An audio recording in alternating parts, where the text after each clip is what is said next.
26 जनवरी 1950 को पूरे 2 साल 11 महीने और 18 दिन लगाकर बनाया गया संविधान लागू किया गया था और हमारे देश भारत को पूर्ण गणतंत्र घोषित किया गया। इस संविधान को लागू करने के लिए न जाने कितने स्वतंत्रता सेनानियों ने अपनी जान गंवाई। 26 जनवरी के इतिहास को जानने के लिए हमें इसके अतीत में जाना होगा। नमस्कार दोस्तों, 26 जनवरी की आपको बहुत बहुत बधाइयाँ। तो आज मैं 26 जनवरी के उस इतिहास को और 26 जनवरी क्यों बनाई जाती है इसकी एक छोटी सी कहानी मैं आपके लिए लेके आया हूँ। कहानी की शुरुआत होती है 26 जनवरी 1930 से। 26 जनवरी 1930 को कांग्रेस पार्टी ने पूर्ण स्वराज्य का संकल्प लिया। यह वह समय था जब महात्मा गांधी और अन्य स्वतंत्रता सेनानियों ने ब्रिटिश साम्राज्य के खिलाफ अपना संघर्ष और तेजी से कर लिया। गांधी जी ने नमक सत्याग्रह, नौजवानों के आंदोलनों और नारी शक्ति को भी इस आंदोलन में शामिल किया। 1930 में पूरे भारत में स्वतंत्रता की जो लहर है वो तेजी से फैलने लगी। 26 जनवरी 1930 को स्वतंत्रता संग्राम के इतिहास में एक मील का पत्थर माना गया। गांधी जी का नेतृत्व न केवल भारत बल्कि दुनिया भर में ब्रिटिश साम्राज्य के खिलाफ एक उदाहरण बना। फिर उसके बाद बात करेंगे 1942 में। तो 1942 में भारत में एक और ऐतिहासिक आंदोलन हुआ, भारत छोड़ो आंदोलन। महात्मा गांधी ने इस आंदोलन की शुरुआत की जिसमें उन्होंने ब्रिटिश साम्राज्य को भारत छोड़ने के लिए कहा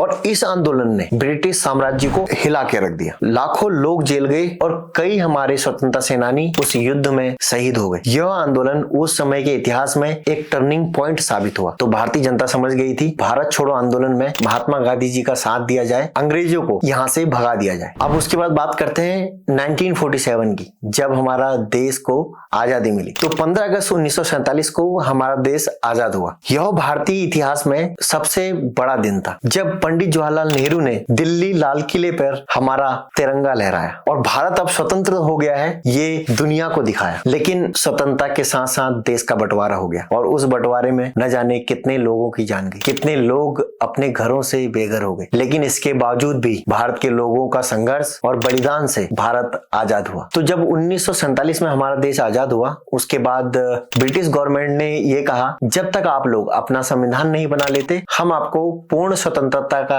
अधिकार नहीं देंगे। 1947 के बाद हमें कम से कम 2 साल 18 महीने और 11 दिन लगे हमारे संविधान को बनाने में और उसको लागू करने में। उसके बाद हमारा जो देश है वो पूर्ण रूप से स्वतंत्र हो चुका था। स्वतंत्रता प्राप्त करने के बाद भारतीय नेताओं ने देश को एक स्थित और सशक्त लोकतंत्र बनाने के लिए अपना काम शुरू कर दिया। इस दौरान भारतीय नेताओं ने यह महसूस किया कि एक लोकतांत्रिक गणराज्य की नींव रखने के लिए एक मजबूत और न्यायपूर्ण संविधान की जरूरत है। तो उसके बाद हमारे देश के नेताओं ने एक संविधान का गठन किया जिसके लिए उन्होंने एक टीम बनाई। उस टीम का नेतृत्व कर रहे थे हमारे भीमराव अंबेडकर जी। तो इसके बाद संविधान बनाने का जो काम है वो तेजी से शुरू हो गया। तो 2 साल 11 महीने 18 दिन के बाद हमारा जो संविधान है वो बन के सामने आया। तो 26 नवंबर 1949 को हमारा जो संविधान है वो बन के बिल्कुल तैयार हो गया था, सारे सिग्नेचर्स हो गए थे। लेकिन हमारे नेताओं ने ये तय किया कि हम उसी दिन का इंतजार करेंगे जब इंडियन कांग्रेस ने स्वतंत्रता अधिकार करने के लिए वो लड़ाई की शुरुआत की थी। तो 26 जनवरी 1950 को भारतीय संविधान में धारा 370 समानता का अधिकार और